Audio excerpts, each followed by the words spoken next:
Some years ago, I went to a conference where one of the presenters was one of the scientists that worked on the Hubble telescope. And he was presenting on some of the experience of working on the telescope and some of the things that they had discovered about the cosmos, what they had discovered about the universe.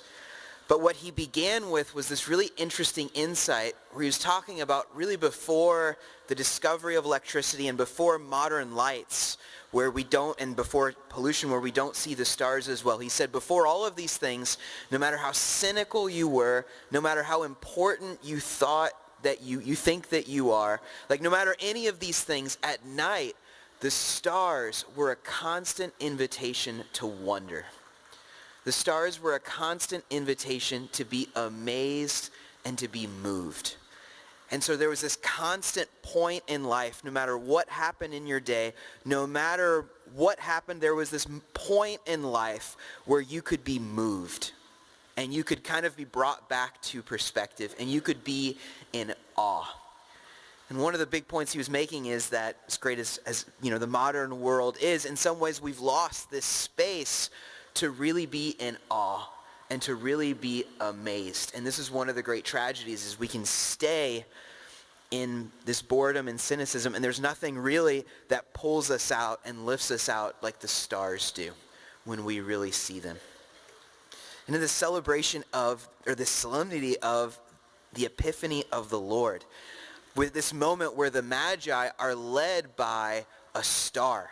They're led by a star, and it's this beautiful and important encounter. And there's so much here. This is one of those Gospels that has a tremendous depth, and it has a lot to say. But I want to look at just one thing in particular, because we use this word epiphany, which not as many people use this word nowadays, but when they've realized something, right, they have that moment where they get it, where they go, they'll say, I had an epiphany. That moment where they realize something, or something was revealed to them. So we're talking about something that has been revealed in the history of the world, in the history of the church. And so something that has been revealed that we wouldn't know really before this moment. And so I want to focus on is the proposal that the church is offering to us, because we forget the church is always proposing something to us. It's always offering something to us. For the way that we're living today, there's an incredible youthfulness constantly to what the church is proposing, because it's something truly new. And it's something we wouldn't notice otherwise. And in looking at this, I just want to look at the experience of these two different types of kings, King Herod and the Magi. And so first, looking very briefly at King Herod, and a little bit of historical details, but it's not boring, because King Herod was a pretty awful human being. And so there's something really interesting in all of this. And this guy, his name was Herod the Great. He died probably around 4 BC. This guy, King Herod, fascinating. He was with Mark Antony, not the actor, like the historical Mark Antony. He worked with Caesar Augustus. He was extremely powerful, and he was extremely paranoid. And his rule grew and expanded hugely in his time, mainly through wheeling and dealing and lying and all these things. He killed a lot of the people in his court. He was constantly afraid about losing power. He probably killed his wife and a number of people in there. And actually, Caesar Augustus made this joke. It's a pun in his language. We lose the beauty of it in ours. But he made this joke where he was saying it was safer to be one of Herod's pigs than one of his sons, just because of how paranoid this guy was. But he was extremely powerful, and he had pretty much it all, except for the Roman Empire. He ruled tremendously, and it really expanded his kingdom. The great irony is it was really divided after he died. But this was a guy who was extremely powerful and pretty much had it all. And for us today, this is kind of the ideal. If you think about the way we live naturally and the ideals of the modern world, when we think about the good life, so often when we talk about what makes a good life, what we talk about is fame and power. To be powerful. That's very much the ideal, to have power, to have control. Even if you think about the big shows of the last few years, the ones that everyone talks about, so many of them are about rising in power through different kingdoms or within the American political system. So many of them are about the thrilling, intoxicating rise of power. But look at the experience of Herod, who is afraid of a baby. Once again, we talked about this on Christmas. Who's afraid of a baby? Like, here is this guy afraid of a baby and is extremely paranoid, and the relationships like of his family that should bring joy to his life are ones of mistrust. Is this a free man? Is this a happy man? He's the ideal. This is a powerful guy. This is extremely powerful, and he expanded the kingdom. Even in a transition of power from Mark Antony to Caesar Augustus, like he survived and endured. But is this a free and happy man? Because this is our ideal. Let's look at the experience of the Magi, these unnamed, mysterious philosophers, scientists, kings, whoever these guys are, these very mysterious fellows who are traveling along in search of someone to adore, like someone to worship. These guys who are on the road, which for those of you that have traveled know that being on the road is not tremendously comfortable, even more so back in these days. These guys traveling on the road going, following a star. And not even to gain more power, to gain more control, or to gain an ally. What they do is they come to adore. Listen to this. It says after the audience with the king, they had to deal with Herod, like they did a lot of messiness on the road. And after their audience with the king, they set out, and behold, the star they had seen at its rising preceded them until it came and stopped over the place where the child was. They were overjoyed at seeing the star. And on entering the house, they saw the child. They saw this fragile, being, this little baby with Mary, his mother. They prostrated themselves and did him homage. Then they opened their treasures and offered him gifts of gold, frankincense, and myrrh. This is what these guys do. They travel this long distance following a star and are in awe. They're amazed. And they worship this little one who is the light to the nations, who they know is the king, who they know is the Savior. It's been revealed to them somehow that he is the king. Who's more free? Who's happier? King Herod, comfortable, got his kingdom in his own town, or these wandering magi? Like, who's more free? Who's happier? Once again, the church is inviting us. There's an incredible revelation here for us that the church is inviting us to look at, because so often we're unfaithful to our experience.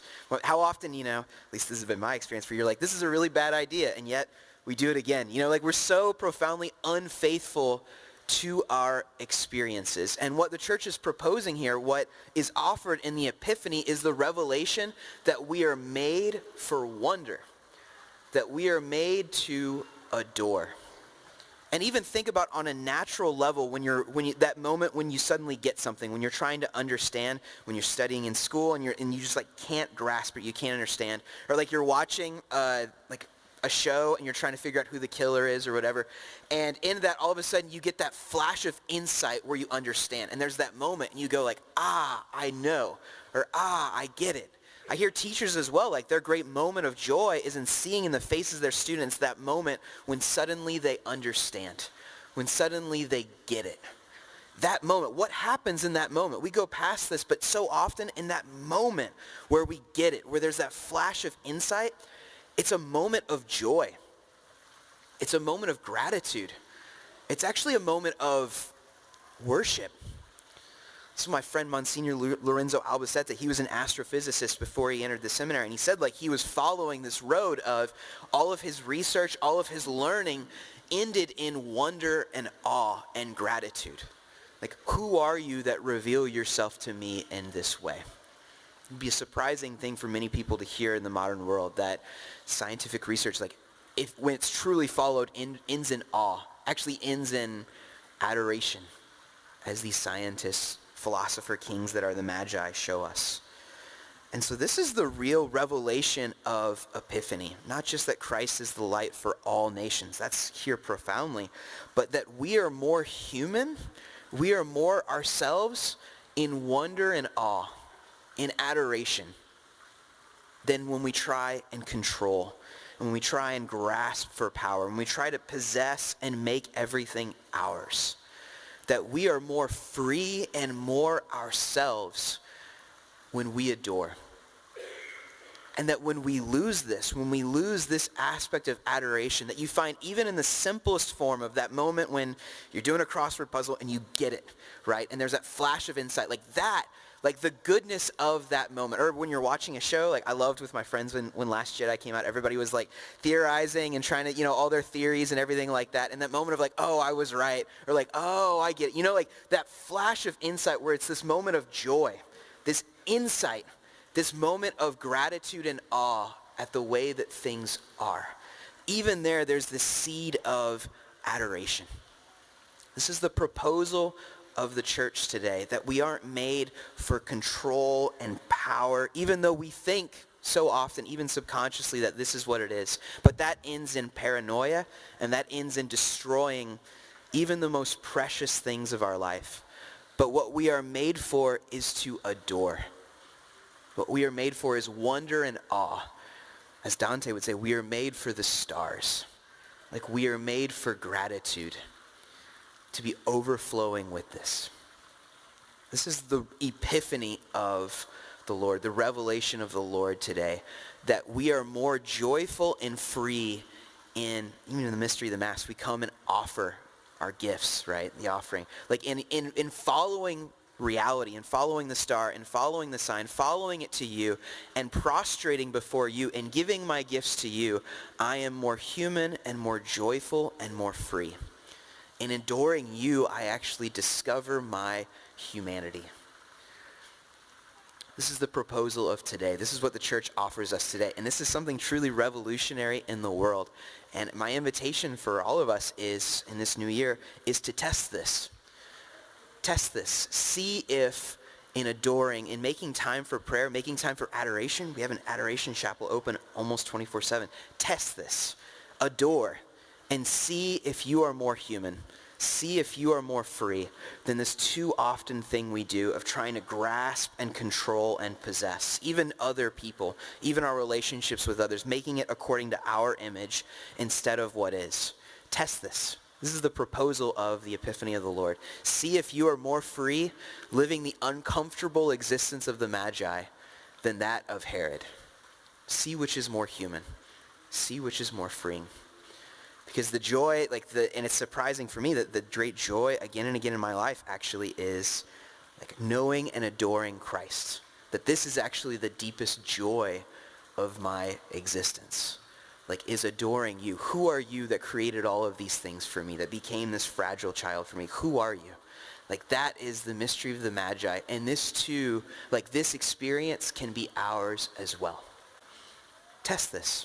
Make time for prayer, and specifically within prayer for adoring the Lord. Test this and pay attention to your experiences. Pay attention to the experiences of your heart. See if you are more free in that than in grasping and controlling and twisting everything according to us.